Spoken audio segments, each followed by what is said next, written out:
Welcome to episode 231 of Silver Lining for Learning. Stepping up, refugees in need of higher education, and so much more. I mean, when we watched the news just last night, people picked off the streets in Utah and Vermont and all other parts of this country and been taken away wherever they're going. This is an important show today.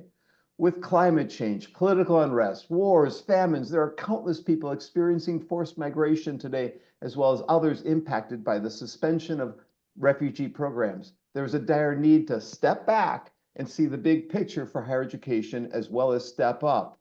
So we're going to cover a lot of territory in episode 231. We have with us Rendy Schrader from Indiana University. She's the chair of IU's Refugee Task Force. She has led the campus effort here at IU to admit and serve refugee students for the past 4 years. She's based in the Office of International Services, where she's the Senior Director for International Student and Scholar Programming and Initiatives. She graduated actually from IU in 1982 and moved back here from Washington, D.C. Nicole Bennett's with us today. She's a PhD candidate in geography with a minor in informatics. She's the assistant director of the IU Center for Refugee Studies. And we'll let the two of them extend the bios of each other and the missions that they're serving. And then Punya Mishra will jump in with the first question. Rendy, would you like to extend what I've talked about in terms of your background? Sure. I've worked in the field of international education for many, many years. I don't think you needed to give my graduation year. But this is the most rewarding work I've done, working with refugees. We're really making a huge difference in their lives and in the lives of their family. And there's this ripple effect, and it's just been tremendous. And the community that I've found that are people working with refugees around the world they're just incredible and very helpful, fun to work with, energized with what they're doing. And I feel like I'm in the right place at the right time right now. And Nicole. Yes, so I am also on the IU Refugee Task Force with Rendy.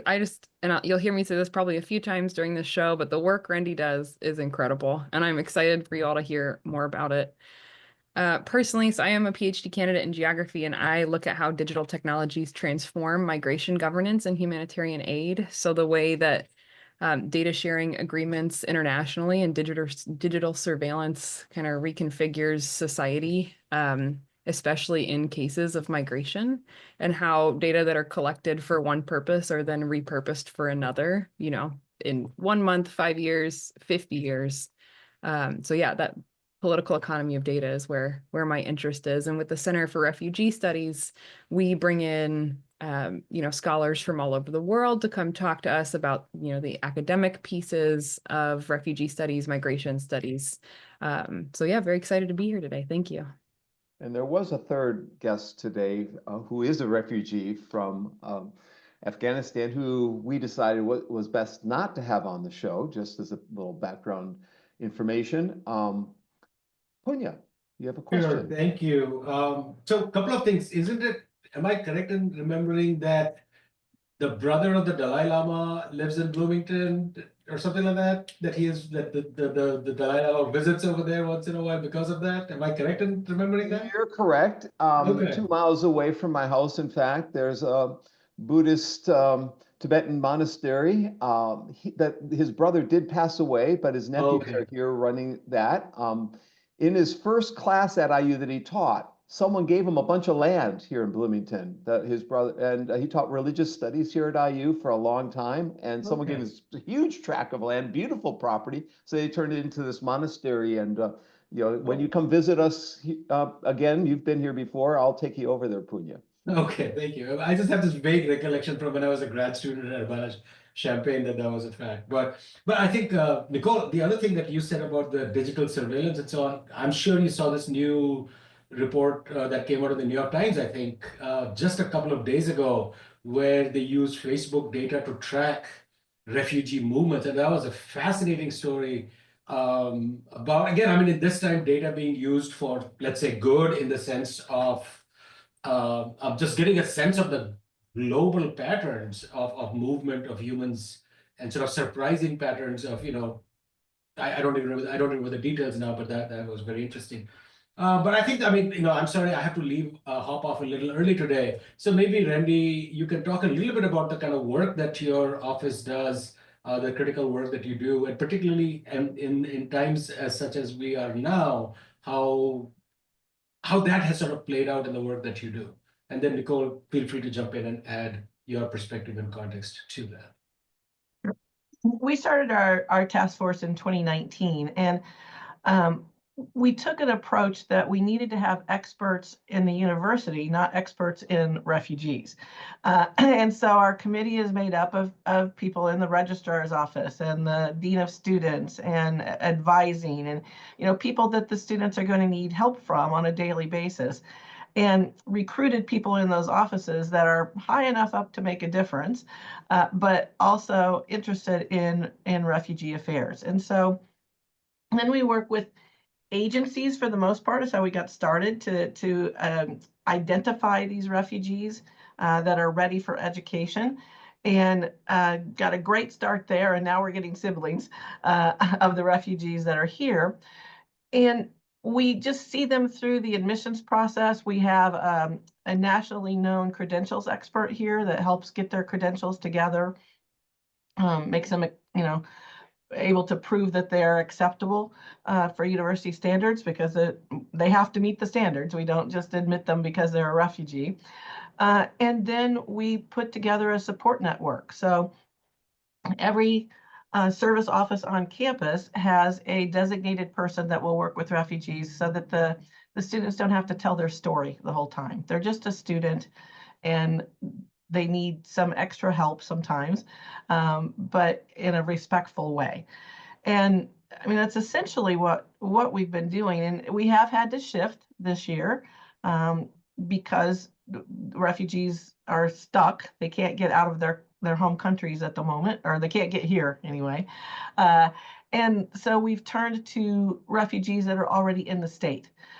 So families that have been resettled here, their children are now graduating from high school, and they're ready to start college, and we're ready to help them.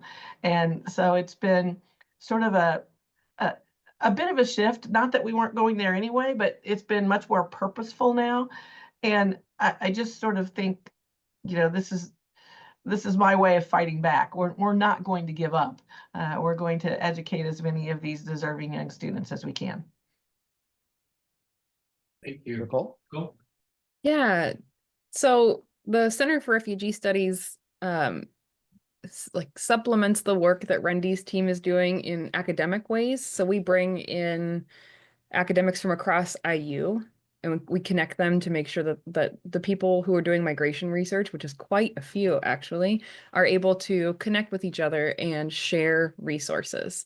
The next thing we do is we bring in students, who are also doing that research, and people outside of the university, so that we can connect students with those outside researchers and build that broader network, because the migration governance is a global issue, and we're not going to solve it just at IU. And so that's part of the goal for the Center of Refugee Studies, is to bridge those gaps.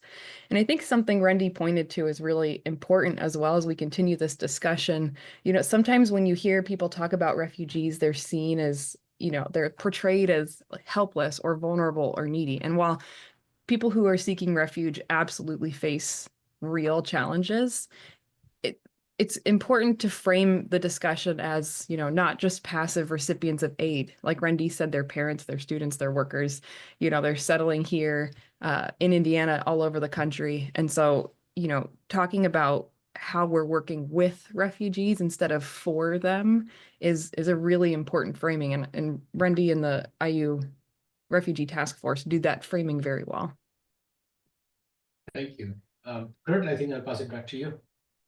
Rendy, you want to give us a little bit about the numbers in terms of refugees and where they're coming from? What the pipeline looks like? Sure, and I'm going to ask Nicole for some help on the statistics here. Nicole very much looks at the big picture and the policy issues, and I'm in the trenches working with the refugees, and the partnership has been amazing. So I don't know, Nicole, do you want to start with the broad numbers and then I'll narrow it down to what we do here? Yeah, absolutely. So I do actually have some data here from 2023 is the most recent, publicly available data. So for bringing refugees into the US, the primary countries in 2023 were the Democratic Republic of Congo, Syria, Afghanistan, Myanmar, and Guatemala. And so in 2023, 43,500 approximately refugees from those 5 countries accounted for 72% of all refugees that were settled into the US. The additional 7,000 refugees came from Sudan, Venezuela, Somalia, Ukraine, and Iraq. And so though that's from in 2023, that was the major pipeline. I'm sure it shifts and is different now in 2025, but over the last 10 years, major conflicts have arose, the Syrian civil war, the conflict in Afghanistan, the Central Sahel, South Sudan, Ethiopia, all of these places are contributing to the number of refugees worldwide, which is a massive number. 122.6 million people around the world have been forced to flee their homes as of the end of June 2024. So among those, there are 43.7 million people who have, applied for and received the legal refugee status, which is quite a process. So yes, that is more of a broad picture, and then Rendy can give you a little more insight into IU and Indiana specifically. So we had a resettlement camp near us right after we sort of got ourselves organized, and we started with our first Afghani student in 2020 is when she started her PhD program. She's just finished her quals, so we're so proud of her. Yes, in the School of Ed. Thank you, Kurt. So we have a lot of students from Afghanistan. We have some from the Congo, Syria, Ukraine, as sort of following the pattern that Nicole is explaining to us. We're getting some new ones from Somalia. We have some from South Sudan and Pakistan, and we're going to get one from Kenya. I didn't know they had a refugee population, but it could be that he'd been resettled to Kenya and now he's coming here. I'm not sure of the story yet. Their average age is a little bit older than your typical freshman. They're coming in at 20 or 22. Some of them have expressed some concern that they're old, but they're handling it.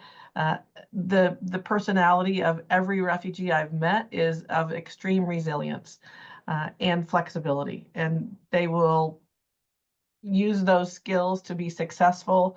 Our GPA right now, our average GPA of the 27 refugees that we are currently providing tuition and living expenses for is 3.5.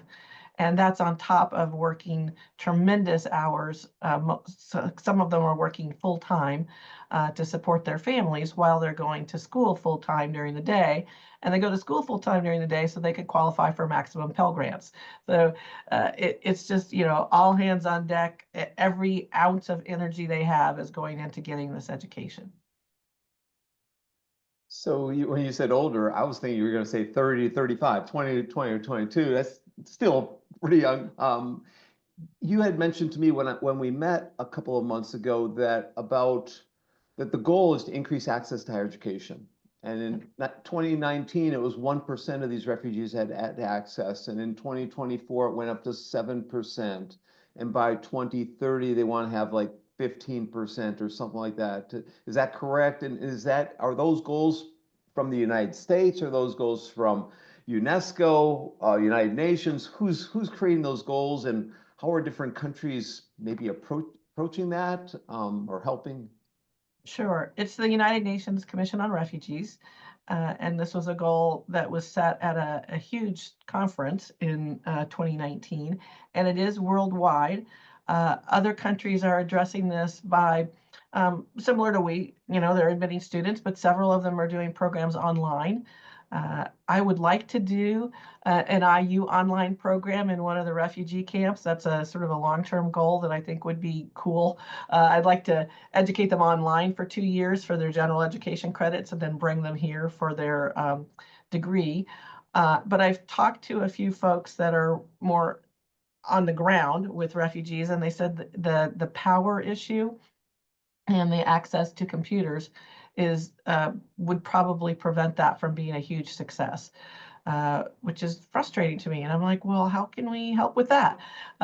You know, IU has a big program in Kenya where we're working on AIDS issues, and we must have facilities there. So, you know, are there ways? And I'm not in a position where I can actually take that on, but I can make some noise and get some other folks to sort of look at that as an issue. We work with an organization called the President's Alliance in Higher Education, which has done a lot of work and research in this field and done a lot to get us together.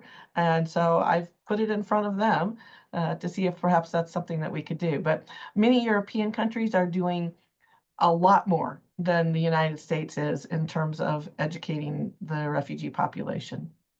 I know Punya's interested in this topic, and Arizona State might have some data. I don't know if he wants to, if he has anything that he wants to add. Punya? No, I'm Arizona good. State has a large population of Yeah, refugees. yeah, we do. But I'm not personally, like, I don't work very closely with that group, so yeah. If you read the Chronicle of Higher Ed, often we hear about Germany doing a lot in online programs. There's a university in Germany that's doing admitting them in before they can get citizenship or get some kind of green card into Germany and take real classes face to face in Germany for the first 2 years. I guess they have to wait until they pass some screening so they can take online ones in the interim. So that makes a lot of sense that, you know, creating a program like that here at IU or at Harvard or Arizona State or at Kansas or any other place at Toronto. Nicole, do you want to add to anything? I think that, you know, when we're talking about like refugees in this current moment, especially in the US, it's important to give some context on the pause of the US refugee admissions program. So if I may I take a moment to do that? Because I think that impacts the education discussion. So on January 2020, January 20th, 2025, President Trump signed an executive order pausing the US refugee admissions program. And so that program is the largest in the world. And it's been going on since the 1970s. And the US has resettled over 3 million refugees since the 1970s. So the largest amount of refugees resettled. Since January 20th of 2025, there was a court order to unpause the program and keep going. And so what we're seeing now is, you know, a status report that was filed in March responding to that order, where the government has been saying that, yes, they are still making decisions on refugee applications, but the funding for refugee support centers such as Exodus, we have Exodus here in Bloomington, Bethany. Just to give an update, because this impacts how we intake students, refugee students here at IU. You know, on March 10th, the government was ordered to, or they filed a status report saying that they were responding, that they were, you know, resuming making decisions on refugee applications. So the applications have apparently started again, those decisions. What is unclear at this moment is the funding for refugee resettlement support systems or centers. So places like Exodus, which we have here in Bloomington, there's the IRC, there's Bethany Christian Services, there's 10, I forget all names of all 10, but there are 10 or 11 resettlement agencies that have lost funding since January 20th. And so that does change how students are able to be supported as well, which Rendy knows those details better than I do. So Chris has a question in the comment. Yeah, so I couldn't agree with you more that refugees are often portrayed as being broken or having a deficit of some kind, when in fact, the very fact that they're surviving as refugees indicates that they have considerable strengths, including tenacity and resilience and many other desirable attributes. I'm part of a small group of volunteers who are working together on a negotiation curriculum that would be delivered virtually for free for marginalized groups in general, but in particular for immigrants, including refugees, because one of the complexities of negotiation for those groups is that they're trying to figure out how to do this across cultures. So if you come, for example, from a country with a barter culture, you have strengths in barter, but you're not sure in this country what's legitimate in terms of barter and what's off limits in terms of barter. So my question is really a broader one, and that is, do you find that providing services to refugees that just help them understand the cross-cultural differences is of value to them as they're trying to negotiate this country, or did they kind of figure that out for themselves without needing support in that area? I think in some areas they figure it out. They know they're not going to bargain when they go shopping. They know that when a professor tells them to do something, there's no bartering to see if they can, get an easier assignment or have more time or something like that. Where I'm finding this might be very useful is in the job market. They don't know how to barter themselves, for instance. They don't know how to describe themselves or how to put together a resume. And I'm actually thinking of putting together a little handbook for our career advising staff about what refugees don't know. Because they just try to teach them like they would any other student, and the refugees don't know that they may have to talk to strangers about a job. They can't, call up a friend and get their foot in the door. And so it's not strict bartering in the very sense of the word, but that's where the biggest struggle I'm seeing to them sort of adapting to life in the United States, particularly post-graduation. That's been our experience as well, is that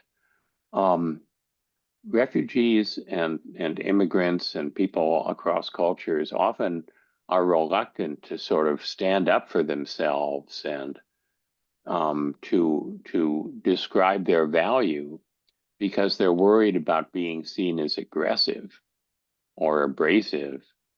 And so they come across as sort of passive when that isn't an accurate characterization of what they actually would bring. So I think that all of us could think more about, especially in terms of jobs, which are, probably the most important negotiation you're going to have, professionally in your life, helping people to understand what's effective and when it's going over the line in this culture would make a lot of sense.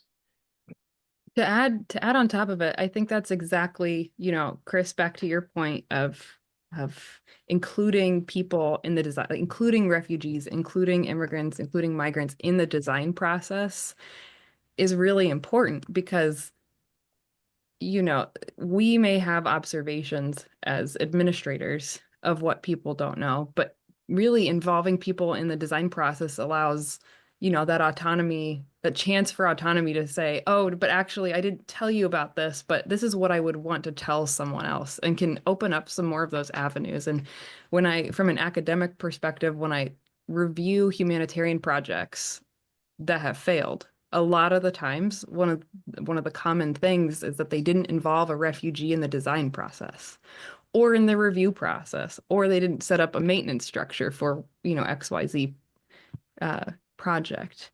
And the other point from what you said is, I think today's climate is really hard for people to stand up for themselves.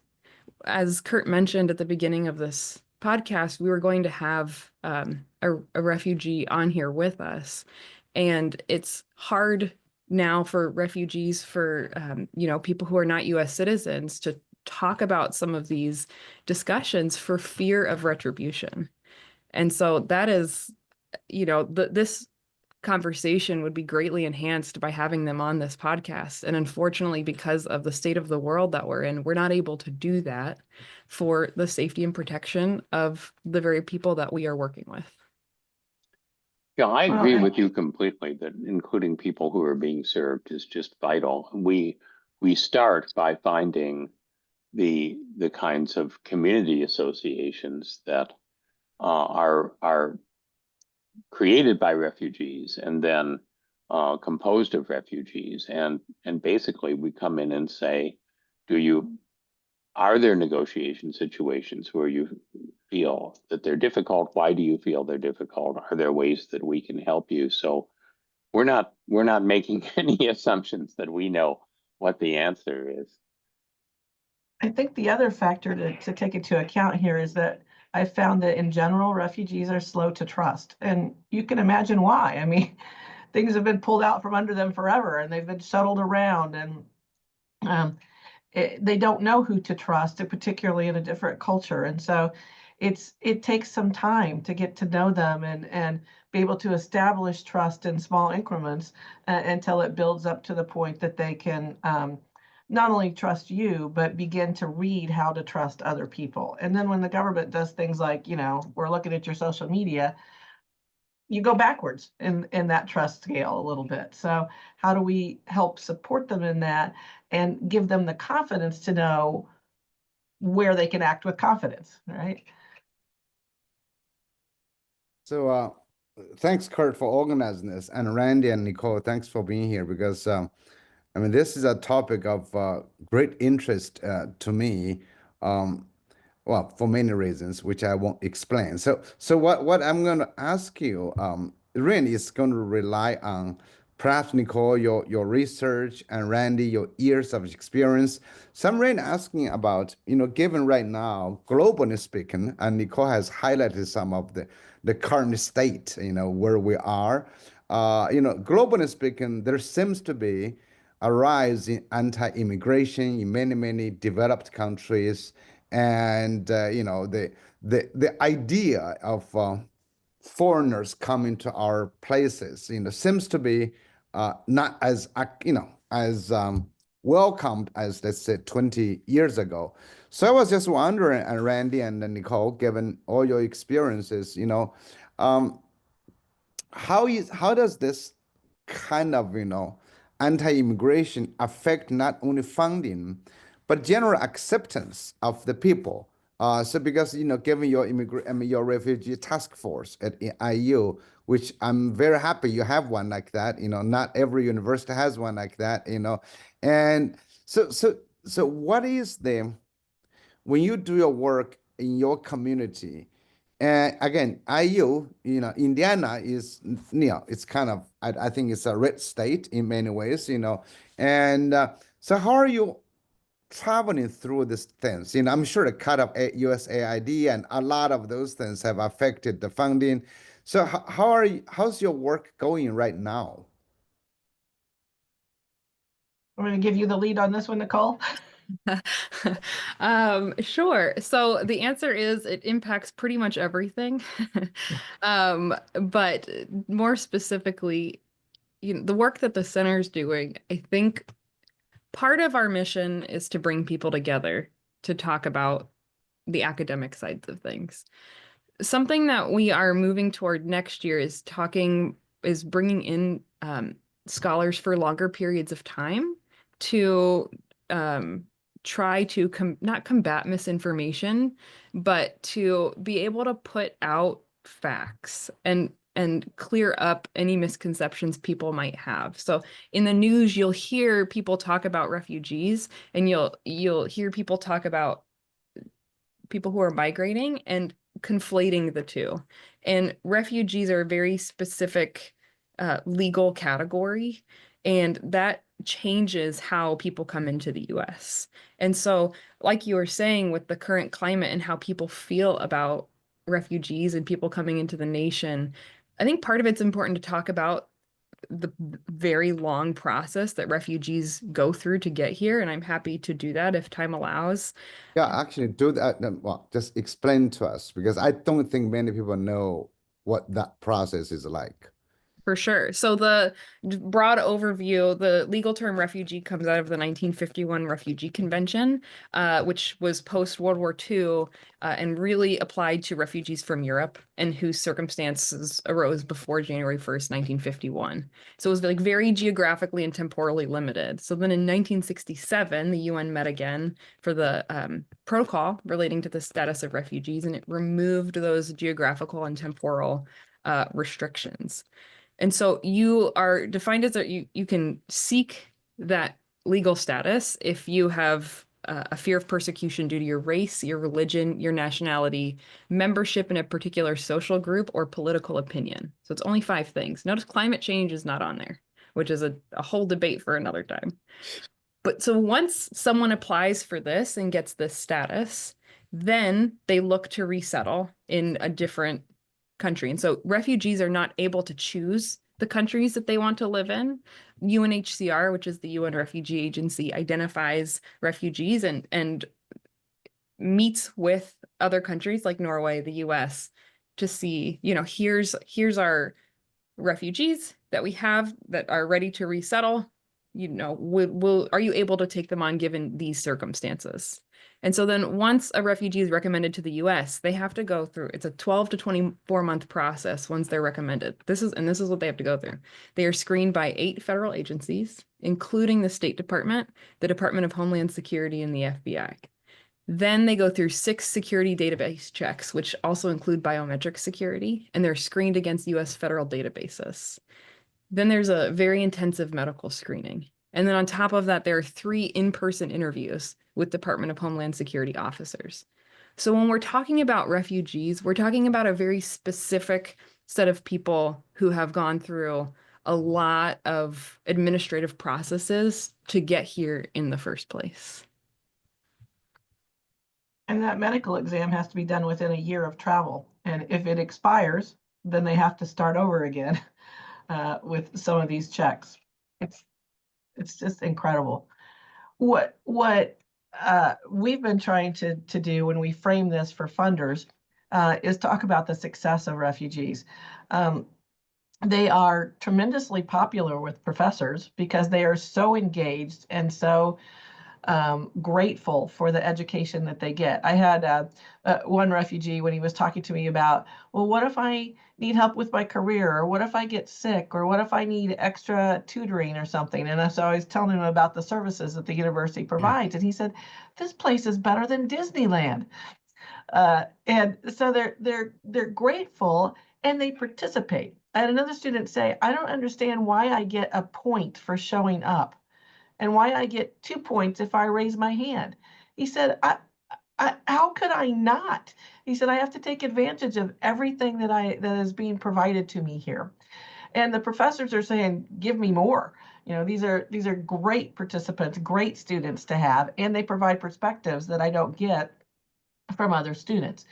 So, IU is a big old blue dot in a very red state, but here they're very welcome.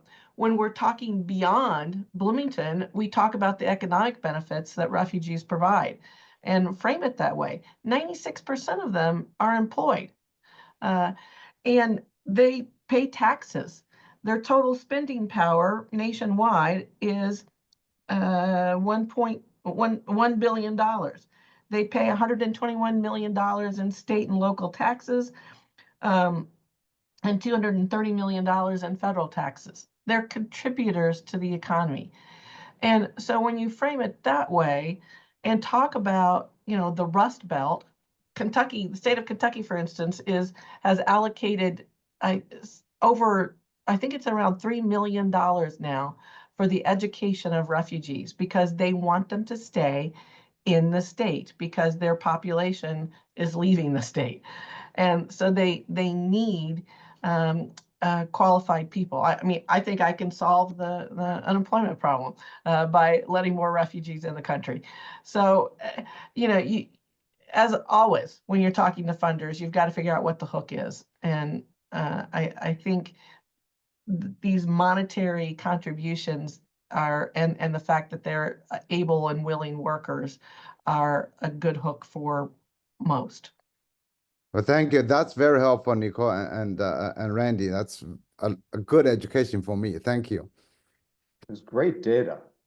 It's like 15, 20 checks just to get qualified to come here. I mean, oh my God, you know, and then to have them in the status in limbo and have it revoked after the 15 or 20 different checks that they've gone through, including health screening, it's got to be beyond disappointing. There's no words that can actually describe how they must feel right now. Yeah, if anyone's interested in reading more on this, when the admissions program was paused in January, it meant anybody who had even been accepted, but who hadn't made it over the border yet or crossed the border, were not allowed to come in. And so people had bought tickets that, they had gone through this whole process. They had bought tickets, or their families were coming as part of, the program, and they were only 1 week out. And so there's a lot of documentation on how this impacted actual refugee lives, and the impact was quite massive. I'm certain that less than 1% of the US population realizes the stages and steps that refugees go through. If that awareness could increase, there might be a change in the general attitude. Young, that was a great question. Thank you for that. Well, I thought my immigration was hard. Now, compared to the refugees, it seems to have much easier for me to get here, So thank you. I think we go to Lydia. Yeah, thank you. So earlier you introduced a really important framing of not working for refugees, but working with them. So I'm really curious about the kind of ground level work that you do that reflect such framing. Can you give us some examples? Well, to me, it's all about respect and building that trust. And I can't do that by ordering them around, right? So we do things like, we pick them up from the airport. We help them move into their apartments or their dorms. We start them out with some donated furniture that comes very clearly from a local church organization. And so there's another group of people that they feel that they can trust. And then we don't shove them into a major. They're overwhelmed by the amount of majors that are available to them, and then shocked to know that after a year or two, they could change majors and explore new areas. And so some of them have done that. And it's you have to let them lead. But you have to create the environment in which they feel safe telling you, well, I know I said I wanted to do international law, but now I love computers. Can I do that? And then facilitate the path for them to get there. And so we also do some social events for them. We parties and picnics, and I take them to basketball games, and I'm about to take one to a baseball game, hopefully later today if the weather holds up. So you become friends, but knowledgeable friends. And so anything I can do to get them exposed to Americans and to the opportunities that they have here, we're going to do, and they trust me to do that. And then I have also asked them to come and do presentations with me. So I just took 2 to Chicago last month with other refugees and institutions. Arizona State was there, if Punya is still listening. And we talked about what it's like for them and asked some very pointed questions like, why are you still sending money home, and how can we help you manage that kind of thing? So it's just, to me, it's an environment of trust that then leads to, I think, appropriate framing of partnership as we move forward. Yeah, I want to just take a moment. Again, I know I did this at the beginning of the show, but the work that Rendy does is incredible. I mean, she truly does pick them up from the airport or organizes people to pick them up from the airport. She introduces them to people around town. She does take them to all these events. It's just phenomenal. And it's such a great experience for the students. In terms of what the Center for Refugee Studies does, we partner with student groups on campus. There's a group specifically at IU called Seeking Refuge, and they do a lot of volunteer work with Exodus.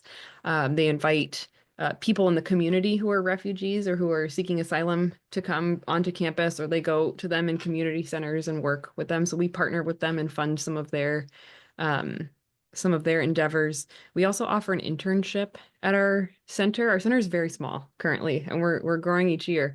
But we offer an internship, and I'm excited because for the next academic year, everyone who applied for the internship is either a refugee themselves or is the child of a refugee. And so it's really exciting to get people into that experience, especially into the academic world of refugee studies, because a lot of the people who are in refugee studies are not refugees themselves. And so opening that pathway and like encouraging people to, be there is a really exciting thing. I know Young had indicated that IU is kind of a leader in international education, but we've been hit by the cuts in funding. I don't want to spend too much time on this, but Rendy, have your colleagues, do you have less colleagues now than you had 3 months ago hanging around the offices? I know I've talked to several people who've sent me emails in the past 2 days. Oh, I'm only here to the end of May. I'm gone after that because USAID funding is gone. How is that impacting your work setting and IU in general? Well, I'd like to keep my job, but it's hard right now.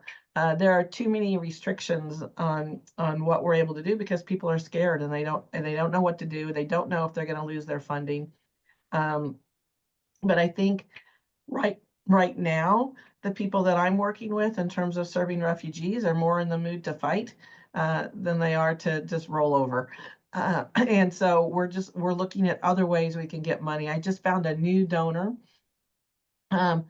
who is she's established a brand new foundation, and refugees is one of the things she's interested in. So I may get, hopefully, a new grant that I can use.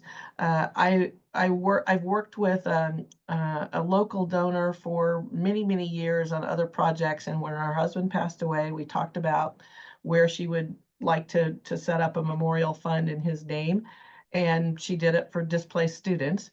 And she just wrote me. She said, "My son is turning 60 years old, and for his birthday, he's asking everyone to donate to your fund." And we talked to our corporate fundraising arm here at IU, and they explained to me, which I thought was a very insightful observation, that there's a lot of folks that want to give money right now, but we can't figure out where it's going to be the most useful because of all of the executive orders that are popping up. Who's going to be hurt the hardest?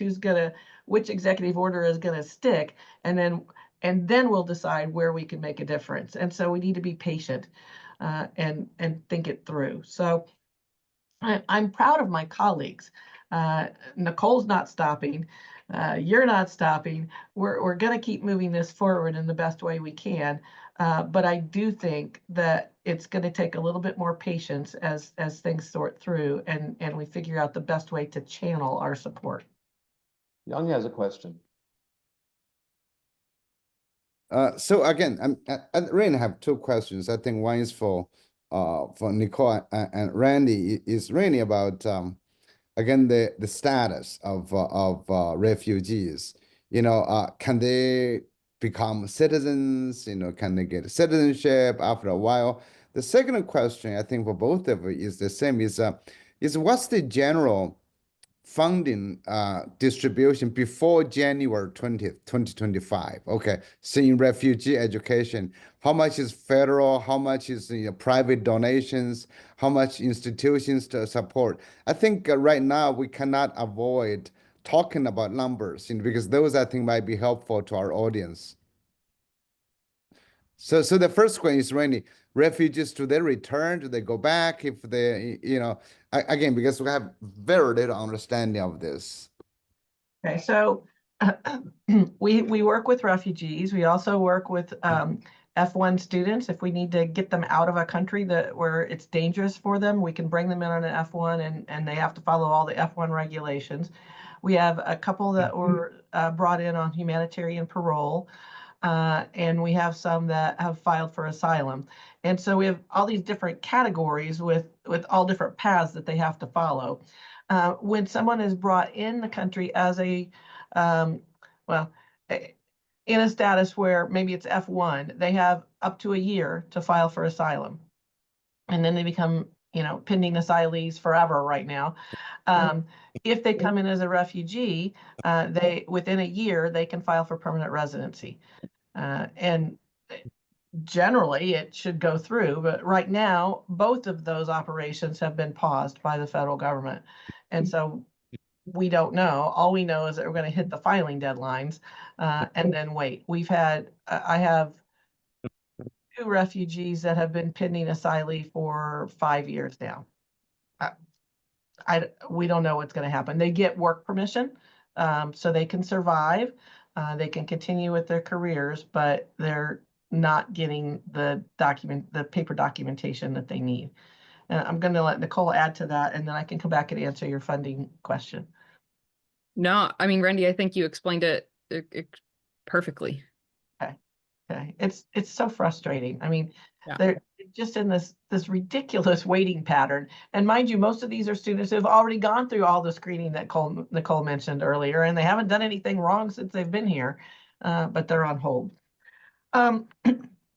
So for refugee support, if they are in refugee status or approved asylee status, they can actually fill out a FAFSA and qualify for federal and state aid, which is very, very helpful.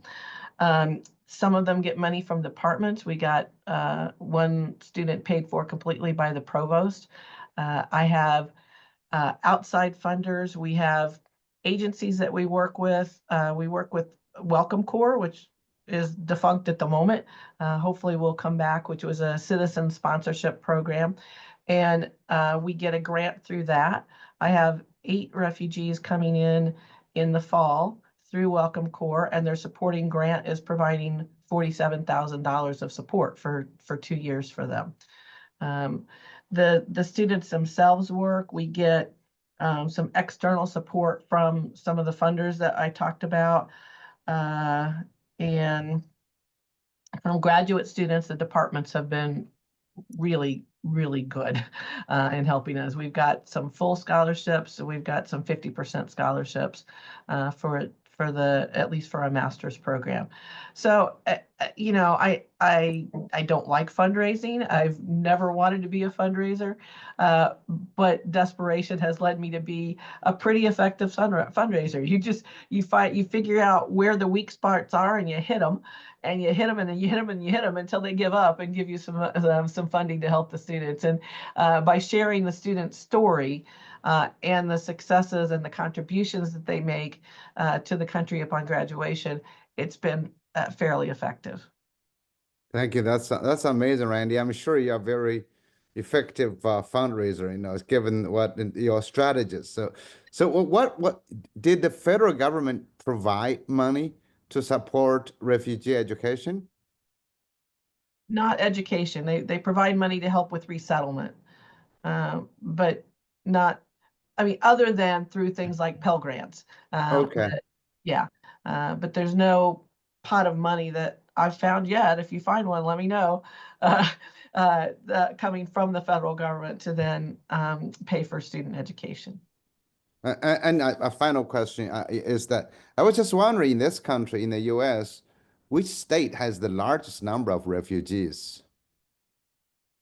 Well, Nicole is smiling. I bet Nicole knows the number.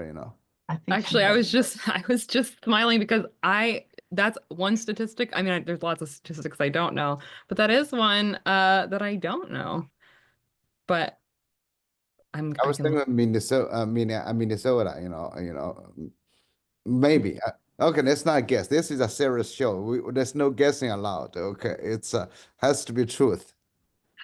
So I looked up the Migration Policy Institute. They said that California and Texas have consistently received the highest number. So in 2023, Texas resettled approximately 10% of all refugees, followed by California with 6%. All right, thank you. Mhm. You got the answers on this show live every week. Come listen to our show. Yay, Nicole. Our fact checkers. So you've mentioned a couple organizations that have lost their funding, Exodus, Patchwork Indy, even Bethany. For those thinking about across the country, what are the big organizations that help refugees across this country, so people can look these up and be aware of who might help them in their local communities? Yes. So I can give you a few of them. I think the important thing to note is that they have not lost all funding, but the pause of the U.S. refugee admissions program went hand in hand with the cut of funding for resettlement for refugees. So a lot of these organizations do other work as well with other populations in the U.S. But so, like, for example, I know the International Rescue Committee, does some resettlement work. Like I said, Bethany Christian Services and um, uh, Exodus does a lot of work with refugees within the community. Just phenomenal organizations. Our director, Elizabeth Dunn, she was the board chair of Exodus here in Bloomington for a while. So really have great things to say about that. But there's so many organizations that are doing work. And like Rendy said, there are a lot of people who are looking to donate. And so, especially with education, talking to your local university and seeing, are there funds that you can donate to support refugees who are seeking an education? And Rendy could probably talk more about that, but that I think would be a really great use of private funds.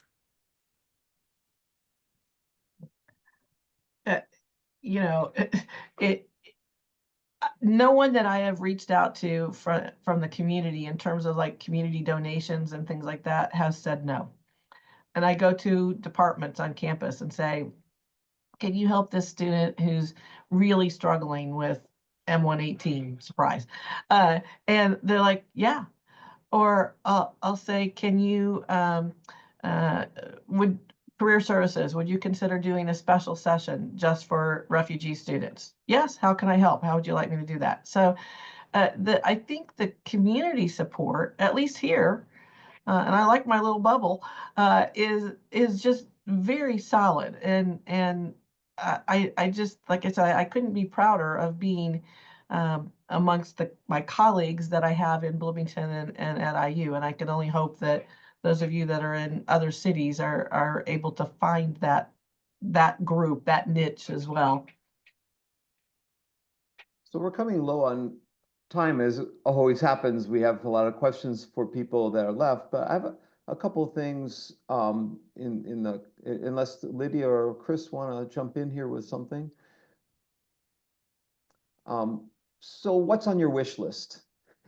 If we were to bring you back in 5 years or 3 years, let's say 3 years, what would you like to have fulfilled on your wish list in terms of refugees? Nicole, Rendy?